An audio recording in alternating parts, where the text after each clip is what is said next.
Close the fucking door. They don't have a game tonight, but we all got basketball. Yo, we are live, and it is the Gauntlet Friday night, season 5. 5 of them things for that ass. I am Denzel Snipes, and to the right of me is JT, and right below him is Detroit Dom, and to the left of him is the Ravens aficionado himself, JJ Jenkins.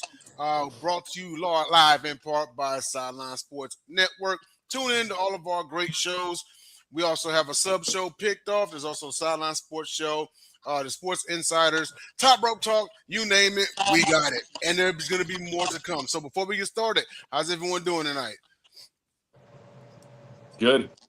Fell asleep after work. Barely woke up in time for the show, per usual. JJ, no food tonight, buddy? Different after work.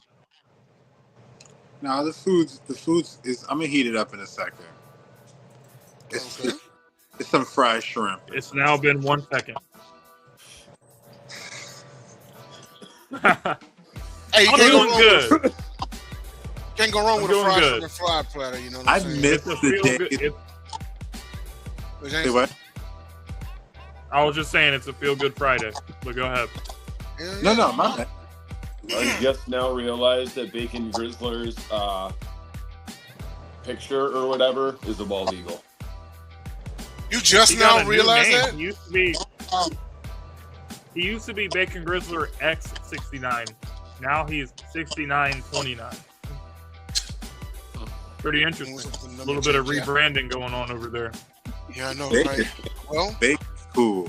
Bacon's cool. Well, I think it's about time. Shout out to Bacon Grizzle, one of our loyal fans throughout all these great seasons here at the Gauntlet. But right now, it is time for your favorite segment and mine, the sports moron of the week, the most egregious actions and takes from the sports world. Which one of y'all motherfuckers gonna say it? Because I know y'all done seen the sports news. It's only the biggest. You know what? JT, go ahead and kick us off, man. Sports moron of the week. I actually wasn't gonna go. He's got his own. Let me handle it since it's from my state. Yeah, but I will start us off though with something else, and this is something that we alluded to during Picked Off this week and also last week on Sports Moron. But it's the Washington Commanders team for once again having the deja vu of the RG3 situation, where Jaden Daniels got injured in the game, which we mentioned on the show that it was we wasn't hoping for it, but we pretty much said, and JJ agreed, that it's probably going to happen that he gets injured again. So you guys had a good quarterback. RG3 had a great rookie season, and then we're terrible pretty much since then, except for a couple years with Kirk Cousins. Terrible again. Now you get a franchise quarterback, go to the NFC Championship, and now you're 3-10, and you're forcing him to play when he's injured, and he re-injures himself. So you're supposed to be a franchise that learns lessons from the past, and you got new ownership, yet you're still doing the same dumb shit. So Washington Commanders, Dan Quinn, or whoever made this decision, you're an idiot. You're sports moron of the week. He channeled himself some Mike Shanahan, did he? Yeah, he did. JJ, I think you had something to add on to this also, didn't you? Yes. Well, ladies and gentlemen, we're gonna do a little good cop, bad cop, because I do have the same feelings as James, but as you can see, James does not hold back on how he says it. Me, I'm just going to simply say it's just, why? I really don't think it was necessary. And on top of that, your offensive line has had issues all season, and you're going against a defense with a defensive coordinator who enjoys sending the pressure. It just wasn't the recipe to put him in that situation. And it's like, I don't know, man. And it's like, I keep hearing from my friends and everybody at my job, they're saying that it's not serious or whatever. We don't know. But at the end of the day, it's just, that wasn't a situation This whole season hasn't gone how y'all expected. So at the end of the day, you shouldn't have had him out. I expected it. Well, exactly how I expected it. Because until further notice, Jaden Daniels is Griffin. Griffin is Daniels. Finkel is Einhorn. Einhorn is Finkel. But sorry to interrupt. Keep going, JJ. No, you good, my Place is out. Nah, you good, my friend. Nah, it was just one of those things where it's just like, yeah, I don't know if I would have did that, but you did, and now you have to see. You know, James, bad cop, and James is gonna give it to you the real way. But yeah. All right, Yep. and Just pure stupidity. Dom, and who you got for Sports Moron? So this isn't a topic. This is just a sports moron. Yeah. A part of the topic. Just say it. You know, chime in. we've only got maybe 3 more weeks if we're going by calendar year. I think Sharon Moore may have secured himself Sports Moron of the Year. This motherfucker. Woo! And I didn't. Man, it's like, thank God I'm not a Michigan fan, but I still have secondhand embarrassment. Not for this man, but for this program. The Sharon Moore, when did that happen? On Wednesday? Yeah, Tuesday, Wednesday. Whatever. Tuesday or Wednesday. This man had himself quite a day. He was fired from his position as head coach at Michigan, and fired for cause because, again, channeling his, why am I drawing a blank on his name? Mel Tucker. He said, Mel Tucker, hold my beer. This man got caught not only banging a staffer, he also was instrumental in acquiring this woman a raise, nearly double her salary. Like, someone wasn't going to look into that. The other thing I'm thinking of, another nominee for Sports Moron is does anybody know the age? How big the age difference was between the girl and him? Not as much as you think. She was in her, I think, early mid-20s. Sharon Moore's not as old as I thought he was. He's like 39. late 30s. Yeah, late 30s. So it's not quite as skeevy and disgusting as it So sounds. she's like 20 years older than him. It's close, He's like 20 years older than her. It's still pretty skeevy. It's disgusting. It's inappropriate. But then not only that, after he was fired, apparently after leaving the office, his first stop was not to stop at home and say, hey, honey, I got fired for diddling an underling. He went and hollered at the girlfriend, the mistress, call her what you will, and apparently made threats upon her life, assaulted her, then also made threats upon his own life, and then was escorted to St. Joseph's Memorial Hospital by either state police or potentially Ypsilanti's finest, and was, detained. And now he's, as far as I know, I'm sure he's bailed out by now, but his next stop after getting out of the hospital was Washtenaw County Jail. Yeah. So this man, I mean, deservedly so. Yeah, I'm guessing. I don't know what his next trip. If he was smart, when he got out of jail, if it was like in the morning or early afternoon, hopefully he went to his house and started packing up his stuff, because I'm pretty sure the next stop for him is a hotel, because I'm assuming his wife is throwing him out of the house and asking for a divorce. Oh yeah. It's so. I mean, like, did you learn nothing from your mentor about how to cheat and get away with it? The real sad thing is, because they went 9-3, they didn't have a terrible season. They didn't. I mean, I think they were probably looking for a reason or an excuse to fire him. Losing to Ohio State, that certainly helped his cause. I think if they beat Ohio State, this may have been covered up. Because if they beat Ohio State, I think they might get in the playoffs. Now that they didn't, it was too bad, bro. But go ahead. I mean, they were 9-3. If they win that game against Ohio State, they're 9-2. There's a few other teams in the playoffs. The only way that I could see them covering it up is if they were in the college football playoff as a 1 seed. Yeah, probably. That's the only way I can see them covering it. I don't think it matters what their record is. Some things is bigger than football. You're not going to cover up any situation like this. I mean, it wouldn't be the first time they covered up a cheating scandal, now would it? Granted, different kind of cheating. We're talking athletically rather than what are we calling that? So socially, interpersonal relationship wise.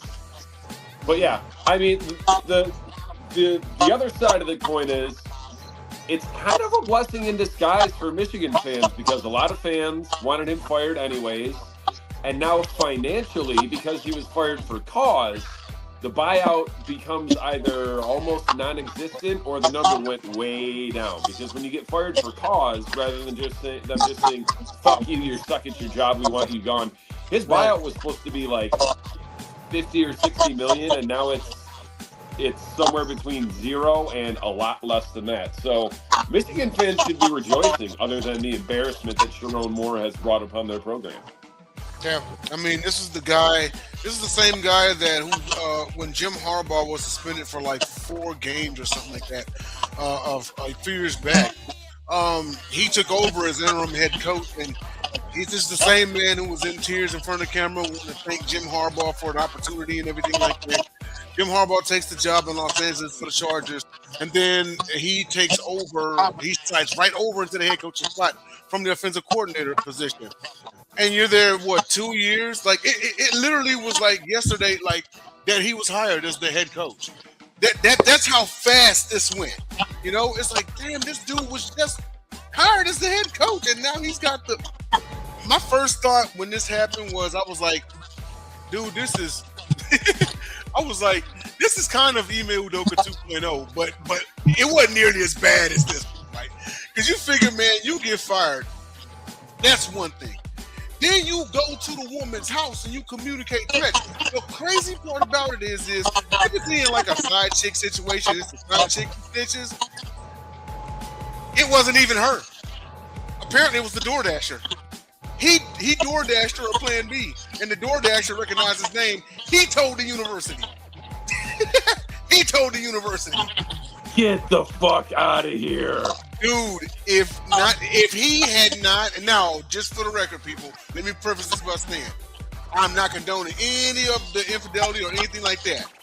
But, strategically speaking, if he had never DoorDashed a plan B, this is not a conversation. You would be shocked how often I've lost track of the number of times I've DoorDashed to plan B. The first time I saw it on the list, I was like, "Are you?" But I mean, that's a much highly information sensitive scenario. But it's like I think most of us have all been to the CVS, the Walgreens, whatever, to pick up a plan B. It's kind of embarrassing. So it's like, let me spend this extra $6 and send the DoorDasher. They'll never know. And never once have I seen the, hand it directly to customer. Right. Because JJ, I wanted to hand it to him and be like, here's some condoms on me. Do better next time. All right, JJ, what were you going to say? Man, how far doomed we are as a whole world, because this whole situation is all bad. It's not even just that. It's just the reasoning that's explaining about this. And my gosh, what I keep learning is coming true. And it makes sense why he crashes out, because his whole life is coming down because you didn't think about your choices before you actually did it. And then like talking about getting away with it and stuff. And then for me, I'm like, man, we are doomed. We are doomed. This is crazy. At the end of the day, you cheated on your wife, number one. And then suppose this is another thing. No one wants to accept accountability, as opposed to saying, dang, I messed up. I would have done better. No, you get mad and lash out at her, but it's just another reminder, bruh. I'm sorry. It lets me know that, like, I don't care what anybody says, because I will say, I keep saying this every week to all of our viewers, and everyone prefaces, this is just from how I see it. And I am someone that does believe and let my faith lead me. Man, Satan did his job today. He is working. He is all up in Sharon Moore. He is all up in the people around the situation. He's all up in Michigan because this man never thought he would be touched. And this man got touched, and now his world is crashing down. Yes, let Satan think that you could let them, if you believe, and I know some of our viewers do, you know it. Let Satan lead you astray just so he can make you think you got everything away. Because trust to believe, actions have consequences. Whatever goes around comes around. You may not think it ever will happen at that day, but everything we do, you will eventually have to answer to. And if you don't think so, and this goes back to the last week when I'm talking about Mr. 50 Cent, our actions have consequences. When we think we're doing something and we're like, oh, we're going to get away with it, go ahead and think so. Everything comes back. And so I pray for his heart. I pray for his soul. The only way he can get out of this is he has to sit here and stop what he's doing, because at the end of the day, it's not going to get better until you admit that you are tainted and you are flawed, because at the end of the day, we are inevitably flawed. And from my personal opinion, I'm like, yo, this is crazy. Like, wasn't Sharon Moore pretty loud and proud about? I'm not quite finished yet, because at the end of the day, how many examples do we need? We had Rick Pitino get bribed from a person and lose his job because he was out here banging somebody else and something like that. We got Harvey Weinstein serving in jail because he's out here doing stuff and raping and stuff. When is it going to click in everybody's head what the real problem is? Sex. Sex is the problem with these people, because they think they can do whatever they want. And we live in a world that believes that if you got money, you can get whatever you want. And that's why you get caught up, because you think you can get away with something like that, and you don't realize that you cannot. And I speak from personal experience, because I know when you do something wrong that you know in your heart that you ain't supposed to do. Not one moment did he look back and think that I have a wife at home raising my kids to allow you to do better. No. But again, maybe he doesn't believe. But I would sit there and say, man, for me, for how I look at it, if I was in your situation and I was doing the exact same thing with you, knowing how I view faith, I would have been like, damn, Satan's got me right now. I got to let this go. Because Satan convinced me to think that I can get away with cheating on my wife. I can get away with trying to pay off some situations off. I can get away with trying to crash out about something and then I'm okay because my people at my job lied about it. Yeah, your people around. The message I had literally from my faith the other day, and I'll end it with this, is what you feel in your heart, your world turns into that. And I had to think about that, and I'm like, it's right. When I've had my darkest days, my heart was filled with darkness, and I was in a rut. I was this. But when I have literally worked to that, it is a mind changer. And I'm sorry, Sharon Moore. Unfortunately, now you have to answer to your actions. What everything we do was done in the dark will come into light. Sharon Moore a Bible thumper too? I'm not quite sure what his background is, but not necessarily the Bible thumper, but even if he was, it's all at the end of the day, I would even say to my brother, like, bro, you can turn around, but I will tell you this much. It is not going to be easy. It is going to be hurt, but it's the price that you have to pay, because all that time that you got to that level, you never once thought that this could happen. That is the lesson you need to learn. No matter what we think everything is great. The world that we think could crash in the next minute. Yep. The very next minute. So you have to be appreciative and you have to be grateful for the things you do. And you was not faithful to your wife. And if your wife, whatever she says to you, man, unfortunately, you have to own it. And then if she forgives you, because I believe if she's a woman that I've read about her, she will forgive you. That is your lesson to learn, that you need to stop whatever you've done in your life, because that is what God's love is all about. And if you claim to follow that, you need to be according to that. Point blank period. It's a little, I'll say this and we'll move on. In a situation like this, man, forgiveness is very, very, very, very hard, because in the grand scheme of things, not only did he embarrass himself, he embarrassed his family. Just imagine how his wife's feeling right now. You know what I mean? She's humiliated, you know? So that forgiveness might not come tonight. That forgiveness might not come next week. Hell, it may not even come 2 years from now. You know, I'm in line with what Dom said. If he's out of jail, he's chilling in a hotel somewhere. He ain't walking back in that house. You know, and this is national news. You know, it's one thing to, like, you know, have your significant other cheat on you, and I don't know, the local neighborhood might know. The whole sports world, the whole nation knows. This made news on media outlets that weren't sports. You know what I mean? So I can only imagine what she's going through. But no, all great takes from everybody, man. We're going to go ahead and move on to our Gauntlet grinders for NFL Week 14. Who was on their grind? Who kept their team in the ball game? Who won the ball game for their team? The best player, most outstanding player, however you want to do it.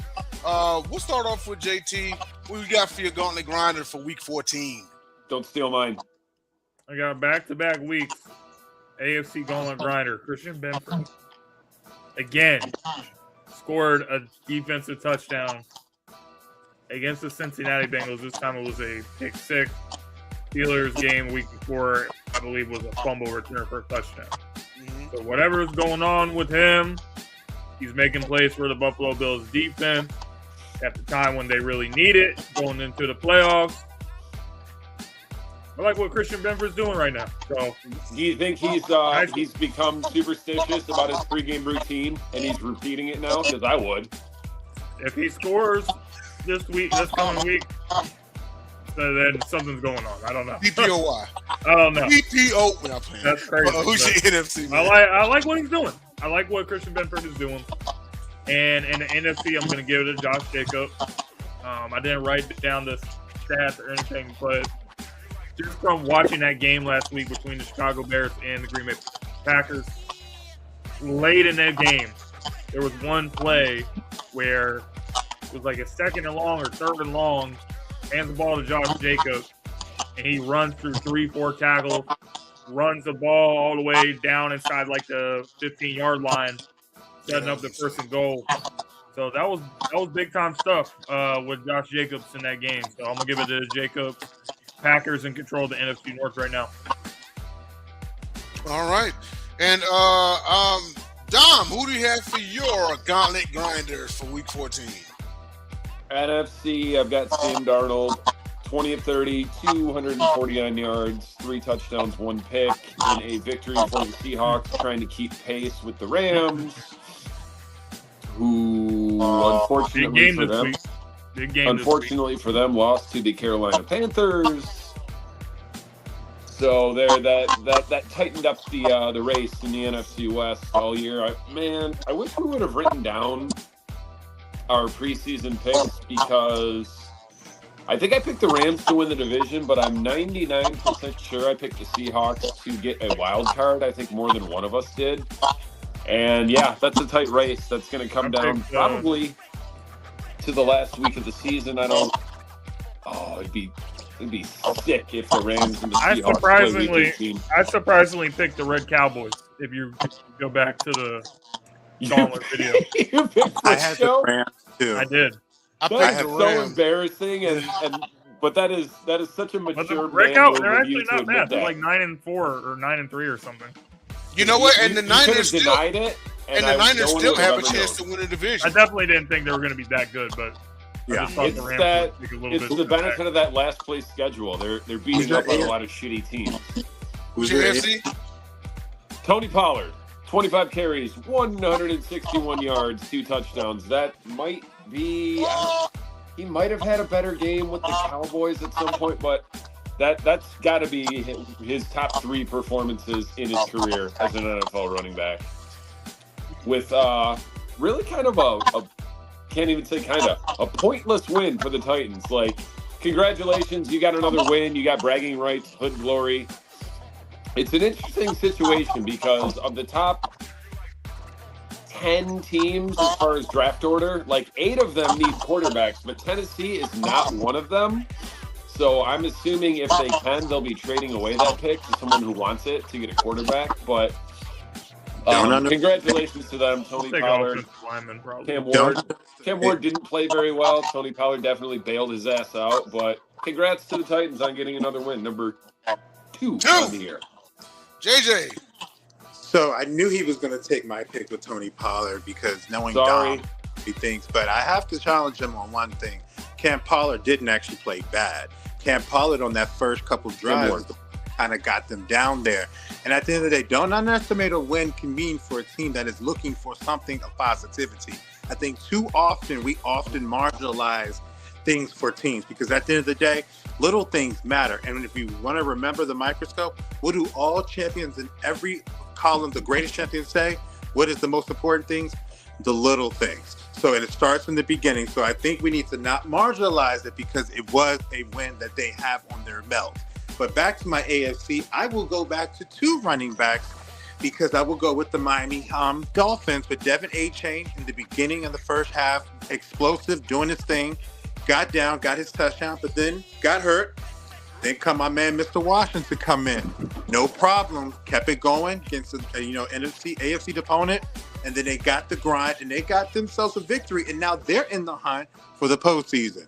And then the NFC, I do think this is the definition of the grind. When you are an upset opponent and you go against your division rival in the Tampa Bay Buccaneers, you throw an interception, but you grind out with 2 rushing touchdowns. I will give it to Mr. Rookie quarterback Tyler Show because when I think about what's the grind, that is a grind. You were down. You kept fighting, and you are responsible for 14 points, which were part of the difference that made the game a victory in you guys' hands. That's a good game for you, man, Mr. Tyler Show. I like that grind. Yeah, I was gonna pick him too, but I forgot about the rushing touchdowns. Like I just looked at the game log and I didn't get past passing, and I'm like, I thought he had a better game than that, but he did. So thanks for the reminder, JJ. No, he put the team on and everything. And, hey, Dom, who'd you say the NFC grinder was? Sam Darnold. Sam Darnold. Okay, all right, cool. Well, I got to back up. My NFC grinder was his receiver, JSN, Jackson Smith-Njigba. 7 receptions, 92 yards, two of them things. Found pay dirt twice. He averaged 13.1 yards per carry in a win at Atlanta, 37-9. And for my AFC grinder, this goes a huge shout out to the entire Houston Texans defense in a win at Kansas City, 20-10. 2 sacks, 3 interceptions, only 10 points allowed. Pat Mahomes was shut out in the first. He was held to the lowest completion percentage in a game in his career. Lowest passing yardage, 160 in a game this season, and lowest passer rating, 19.8 in his career. I was so proud of y'all for that win. The hype is true at this point, at least thus far, for now. The Texans are the defense you don't want to see in the postseason. Now, of course, we got to get to the postseason first. But you see what's been going on with this team. They ball hawk, they hit fast, they hit hard. Okay? They are coming with bad intentions. This is a defense that has beaten 2 former most valuable players in the last 4 weeks and held them to 0 touchdown passes and 5 interceptions. Shout out to the H-Town defense. And when we return, we're going to see which one of us knows ball. Back after this.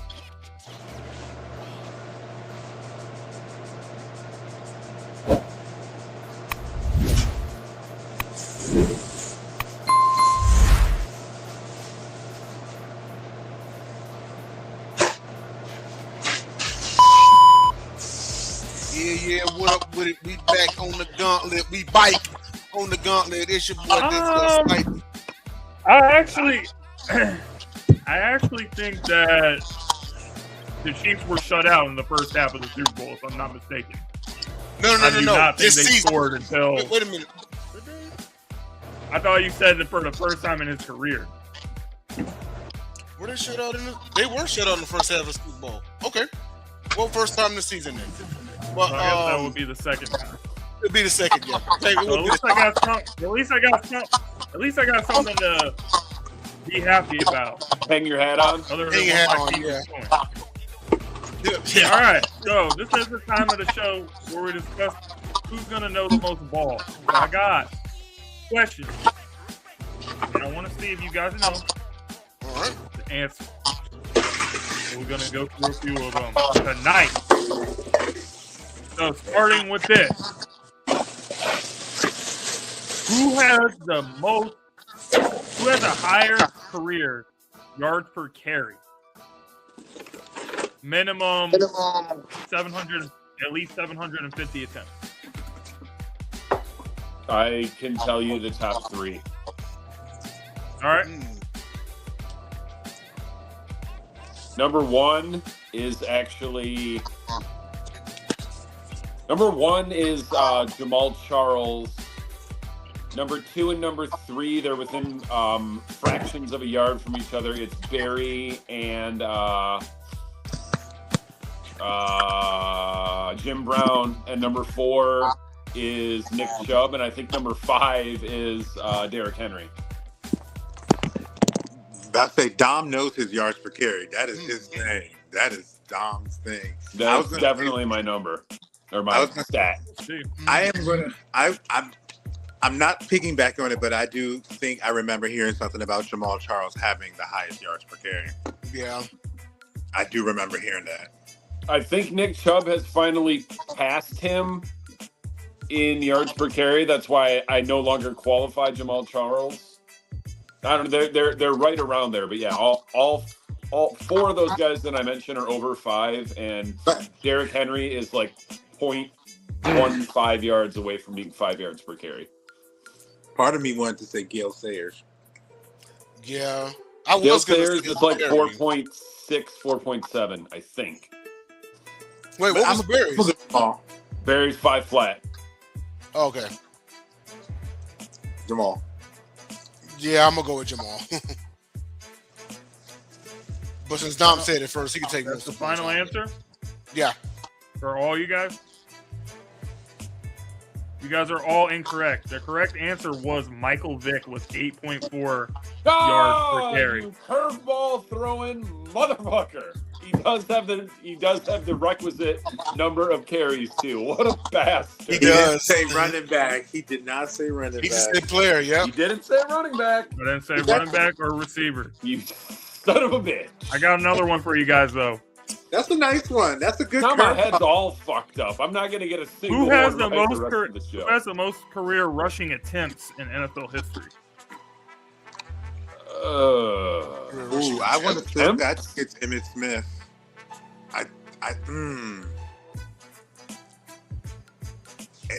I'm actually no. Let me go. I'm between Emmitt Smith and I think I'm gonna say Frank Gore. No, it's one of those two. Emmitt Smith or Frank Gore. That's 2 very good guesses. Since he already said those, and I'm not going to piggyback, I don't think it's right. I'm sure he's top 5. I'm going to go Eddie George. No, I'm going to go Frank Gore. Mm-hmm. I'm going to go Jim Frank Gore. He played for forever. Oh yeah. I'm going to go Jim Brown. Certainly not Jim Brown. He only played 10 years. Yeah, but they ran the hell out of him at that time, so. It's true. Point goes to JJ. It was Frank Gore. Oh, is this Frank Gore? That's, yeah. It's crazy, though, because it's the obvious answer, but I don't know that I would have come up with that on my own for some. I don't know why, but. Emmett had it for a long time. Emmett played for fucking ever. Yeah. Frank Gore played a very, very, very long time. Yeah. Man. Okay, my next question is: I'm gonna break this slump. Which kicker has the most consecutive made field goals?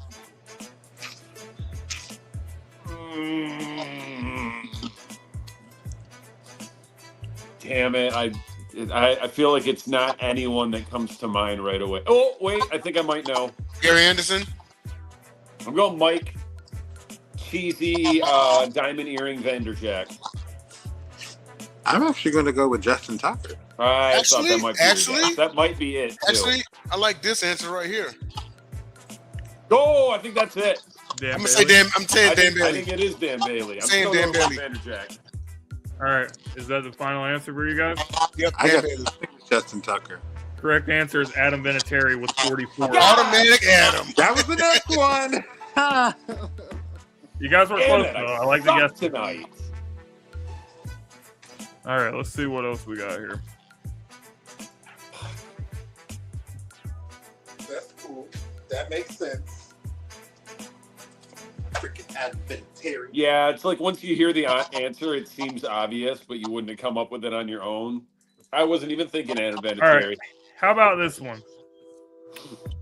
Who has the most career 1,000-yard receiving seasons? And extra point goes to somebody that can guess how many. The number? Yeah.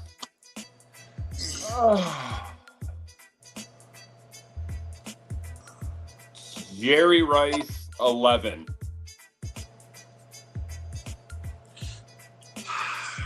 I want to.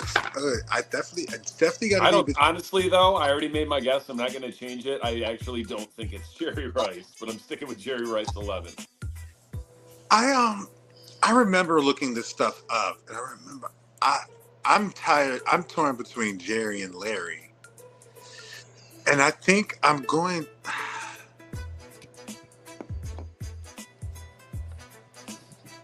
You said the most 1,000-yard seasons and how many? Yes. Yeah. If you can guess the number, how many it is, then I'll give you an extra point. I'm trying to pull it up on my computer now. I'm not going to change my guess, but like this. I'm gonna go Larry. I'm gonna go Larry. I'm gonna go Larry, and I'm gonna go 13. Most career 1,000-yard seasons. You know what? I'm gonna go with Mike Evans. Every year until now. How many? Well, this is what year 12 or 13. till year 11. He did every single year, so I'm gonna say 9. Okay. That's your guys' final answer? Wrong answer. All right. Dom was the closest. It is Jerry Rice with 14. Oh, man. What did I say, 11? Well, Hey, I finally got a point. Give Dom 2 points for that one. Mm-hmm. Because he was the closest. Okay.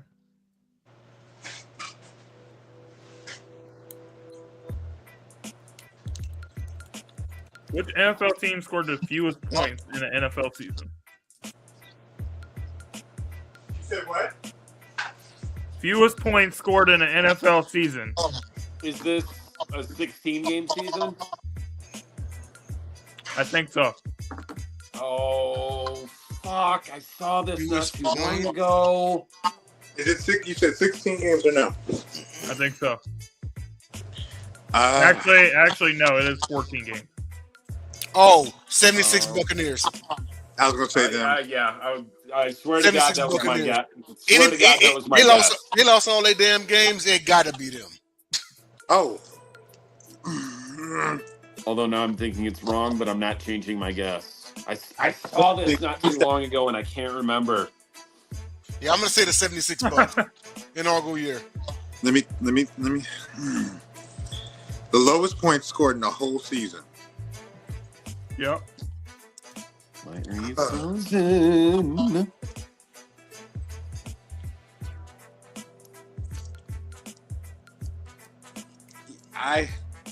I know that they are abysmally bad. That Buccaneers for sure. I think I have to go with that because I do remember if it's 14 games, I do think because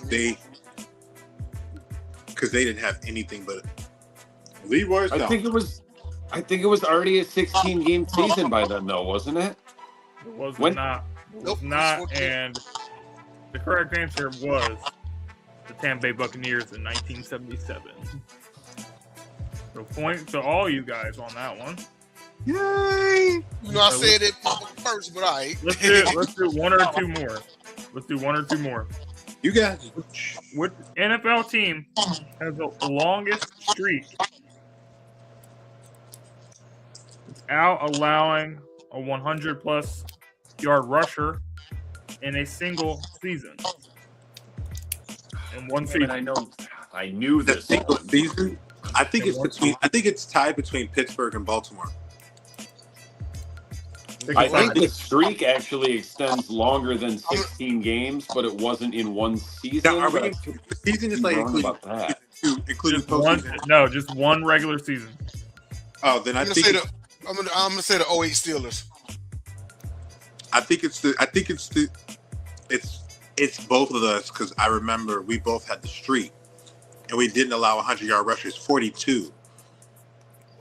I don't know the year, but I know our year is like that 2000 to 2000. I mean 20 to 21 or 21 to 22. I think. I don't know. Okay, you guys are good with those answers? Mm-hmm. All right. It is the Baltimore Ravens in 2000. 2000 Ravens. They got that record. Oh, wow. I knew we had it. I knew that much. Currently, All right, unless one. Google is lying, the Seahawks have not allowed a 100-yard rusher this season or in 22 straight games. Last one was James Cook on October 27th, 2024. All right, what's the last Very one? impressive. Most I never rushing would've- touchdowns in a single season. And how many? And who was it? LaDainian Tomlinson, 26.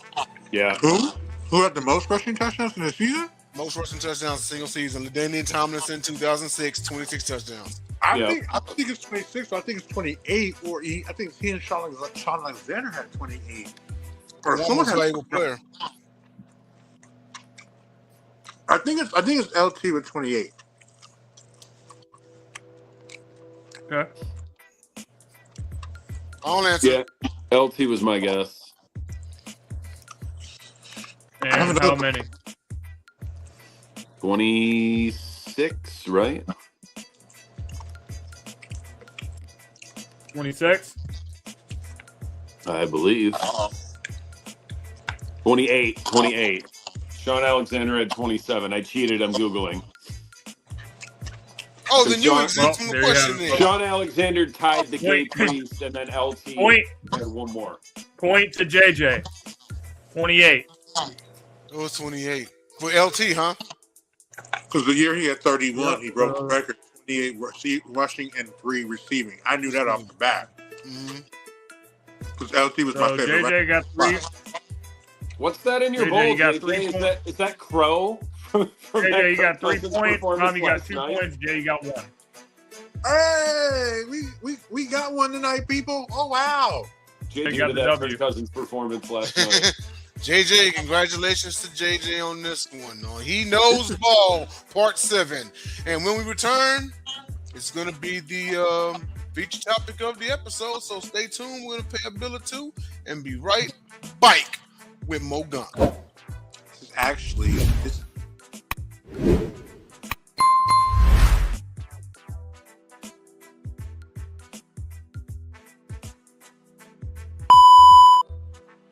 And we're back and we're live on the Gauntlet Friday night. I don't know, JJ. Oh, he has his shrimp bowl. Okay, cool. It's Crow. Oh, okay. shrimp. It's Crow.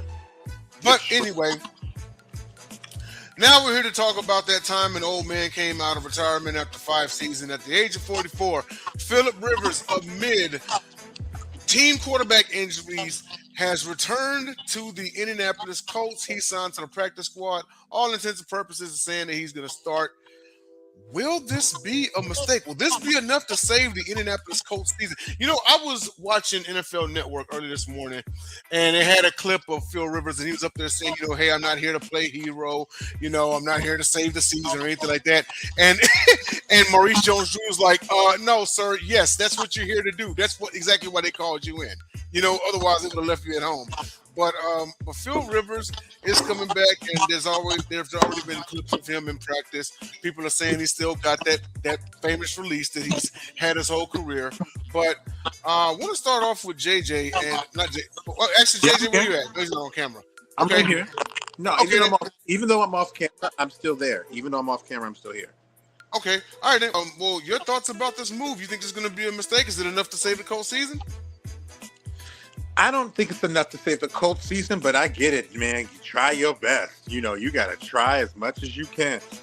And at the end of the day, he is a guy that at least knows the team. You know, he's played for them. Even though he hasn't played for this coach, he at least knows, you know, the front office played with personnel and stuff. So I think it's worth a shot.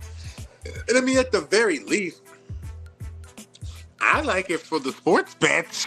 I'm just saying, like, at least you have an idea of a quarterback that can at least try to get to the guys. Because at the end of the day,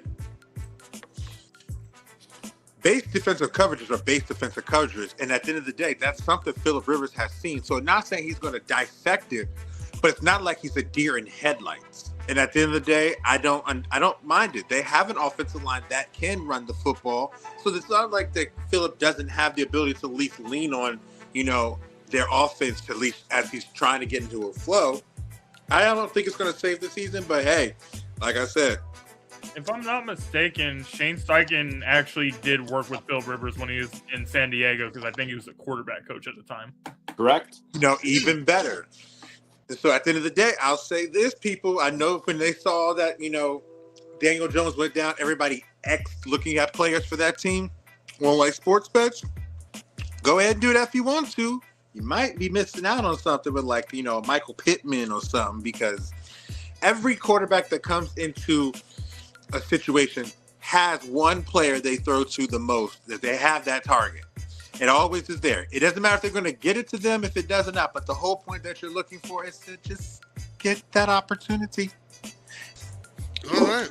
This kind of reminds me, and Dom, you might remember this one, but during the 2011 season when the Texans were on the brink of making the playoffs for the first time and Matt Schaub had gotten hurt, and I distinctly remember that year we went into free agency, and man, this was the bottom of the barrel.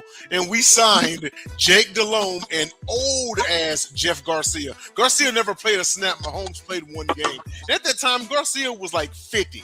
But I'm going to swing it over to Dom and get your thoughts about this, man.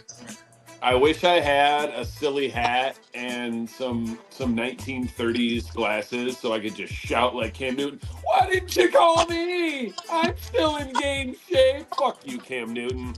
There's a reason that you were summarily dismissed from this league while you were still in, supposedly he was healthy enough, but it's like, no, Cam, no.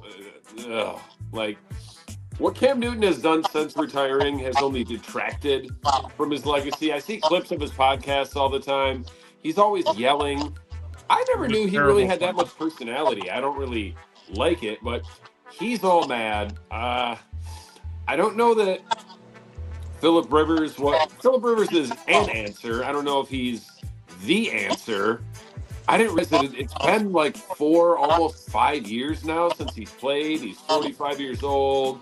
He doesn't know how much he weighs. And apparently, I was wrong the other night. I misspoke. I thought he had told like the trainer or whoever the guy was managing the scale. It was actually during an interview when they asked him how much he weighed, and he was like, I don't know. But it's like when you're retired and you're trying to raise 78 kids, like, are you regularly stepping on the scale? Probably not. Not for himself. We'll see how it goes. I think the Colts season was pretty much officially over when Daniel Jones' Achilles exploded. Like, does Phillip Rivers have a chance to lead them to one or two more victories than whoever their backup was? The one that's younger than Phillip Rivers' oldest son? Probably. Oh boy. It's not enough to save the season. It's a rickety ass 45-year-old, broken bridge over troubled waters. But I don't know. We'll see. I'm sure it'll be fun to watch. I hope that poor old man doesn't die on the field with that. The scary thing is Dom might be right. His son might actually be as old as the youngest person. His oldest son is older than the Colts' other quarterback by a few months. James, I don't know. We'll see what happens. It'll be entertaining. Well, I don't think this is going to end well. I'll put it that way. Once you get to a certain age, like closer to 90 than birth, there's certain things that your body cannot withstand anymore. And we kind of saw this with Tom Brady at the end of his career. And one of those things is getting annihilated by a 300-pound defensive lineman. So the first time, blitz comes at him and, a big-ass defensive tackle is just running past the offensive line, and Phillip takes that first hit, I don't know, man. He might be going home early. Man. I First of all, I really don't think this is going to help the Colts in the long term. Not at It's all. not going to help them have a chance of winning, unfortunately. So we'll have to see if Daniel Jones will come back there on a 1 year. But at a certain age, I just don't think your body can handle this. If they do, I'm not wishing anything on Philip Rivers. I don't think it's going to end well. That's my take. if they do something and he does something strong, that's a movie made to be made. That's for sure. Yeah, I saw a meme earlier today that said bringing Phil Rivers back to face the Hawks defense and the Texans defense is straight up elderly abuse, and it made me chuckle a little bit. But with that, I'm actually afraid for his life now. But with that being said, we'll move on to our non-sports topic. And yes, we're back on the music tip. So, construct your dream concert. You paid a ticket to see the best of the best. One hip-hop group, one hip-hop solo artist, one R&B group, one R&B artist, all in one concert, 4 entities. JJ, you there? Yeah, I'm there. Y'all go ahead, though. I'm texting my mom real quick, but y'all go ahead. Okay, then. Hey, Dom, where you at, man? Yeah, where you at, Dom? You taking a pic? Coming. Okay. It made me hungry watching me. I had to reheat some food. Okay, then. Hey, did you get the non-sports topic? Did you hear it? Yes, I got it. Okay. Well, it's on you, buddy. What you got? ICP is not allowed. No, I spared all of y'all from any Detroit artists because I didn't want to have to explain myself. Even though, other than Jay, I've forgotten more about hip hop and R&B than either one of y'all ever knew. Actually, just James, because I know JJ knows his music. So I couldn't really pick. I didn't feel super confident about picking one, so I just kind of bitched out and went Tupac. Rap group, I could have easily picked Wu-Tang, but I actually went Hot Boys. Oh, okay.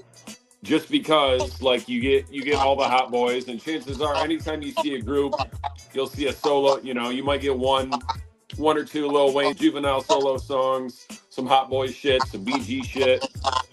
R&B artist, I went Aaliyah because she's near and dear to my heart, and R&B group took it way back and went Isley Brothers. Woo! All right. So let me see here. It's like we're the Isley Brothers. Okay. All right. Not bad at all. JJ, well, what do you got, man?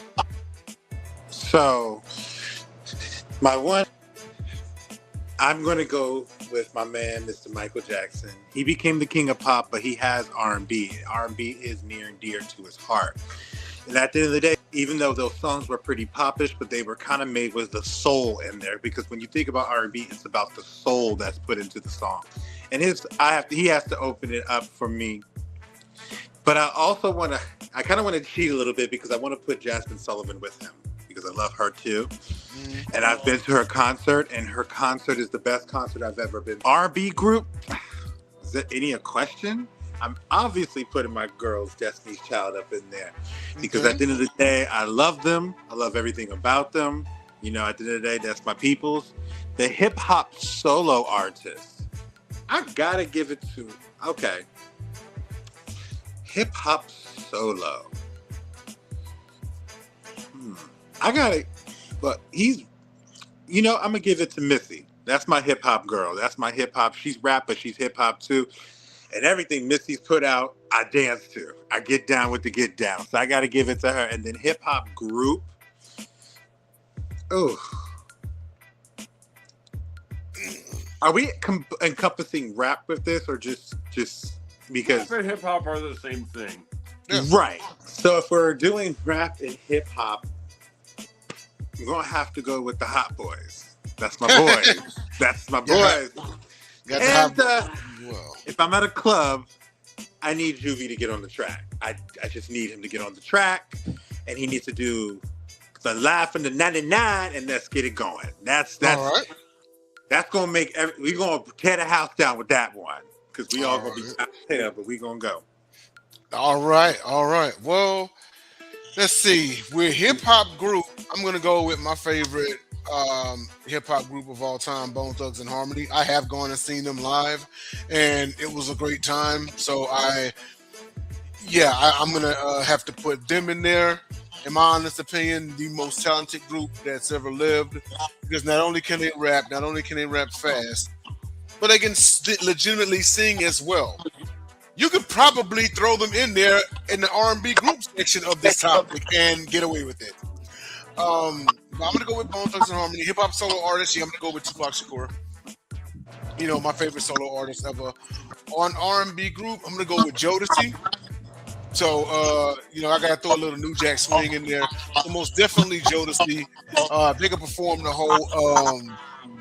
whole first album. That'd be dope. And then the one R&B artist, I'm gonna go with. You know what? I thought about Michael Jackson, but I was like, man, that would be unfair because that man is worthy of just his own concert. You know what I'm saying? Yeah, he's worthy of his own concert. So I'm gonna actually go with Whitney Houston. I'm gonna go ahead on and throw Whitney in there. Whitney the GOAT. Hear her sing some of her greatest hits, and then some of the hits that led up to. But that would be my dream concert right there. Give me Bone Thugs, Pac, Jodeci, and Whitney. And it would be dope if Whitney came out, or if Jodeci came out doing one of Whitney's songs and sung along with her. That would be, that'd be badass. So James, who do you got, man?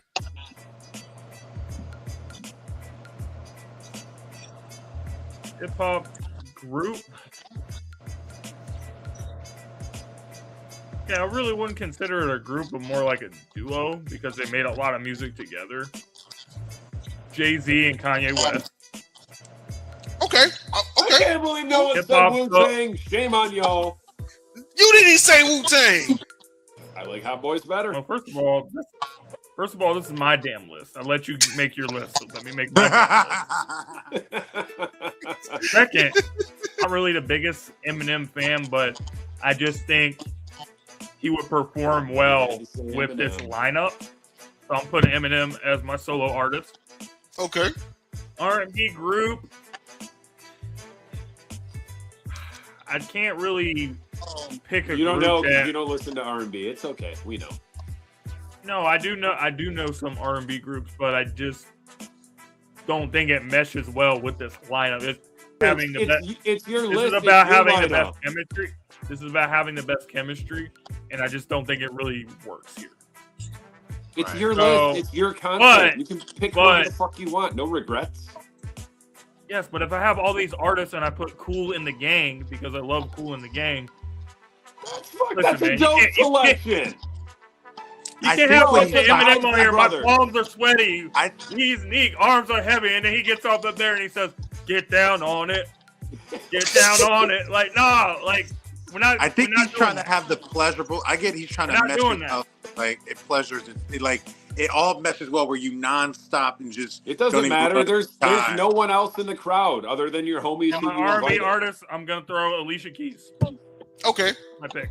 I dig that. Okay. I like Alicia Keys a lot. R&B artist. Wait, who did you say for R&B group? I said I'm skipping it because it doesn't mesh. Kool in the Gang. Okay. But if I had to, I mean, that would be my favorite group. But I just don't think it works with this lineup. Any real music head would love your selection. Because that would be the part of the concert everybody would be like, "Yo, what the fuck is this?" And you'd be like, "Motherfucker, that's Kool in the Gang. Fuck you. Go get a beer." Get down on it. Get down on it. I would have accepted that. I would have taken it. You actually might be surprised at how much people would actually get down to that song. I know. Because a lot of us would, even if that's to say, it's not even. It's just the generation. Because at the end of the day, if you with your peoples, they know that song. That's Get There to Do a Soul Train line. I actually heard that song playing one time when I was watching an NFL game. You know how they play music when they're going out to the commercials. Somebody scored a touchdown. They started playing Kool in the Gang, and I was like, "Yo." A lot of those stadiums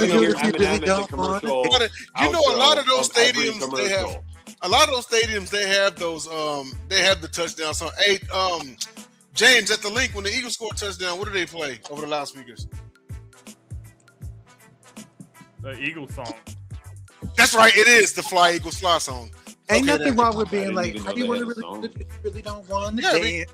Just every season's got a touchdown song. wall. The Eagles just have Get that. your back up on the wall. Tell me how you really want to do it if you really won't take a chance by standing. Are you kidding me? Let's go. I'm ready for that. Yeah. And even if like they don't know it, like even if it's like too young of a generation that they would like someone who's like 21 years old right now, like they be drinking and they hear something with a beat and be like, hey, and No, is drinking and shit. But is Pete Rock and CL Smooth considered R&B?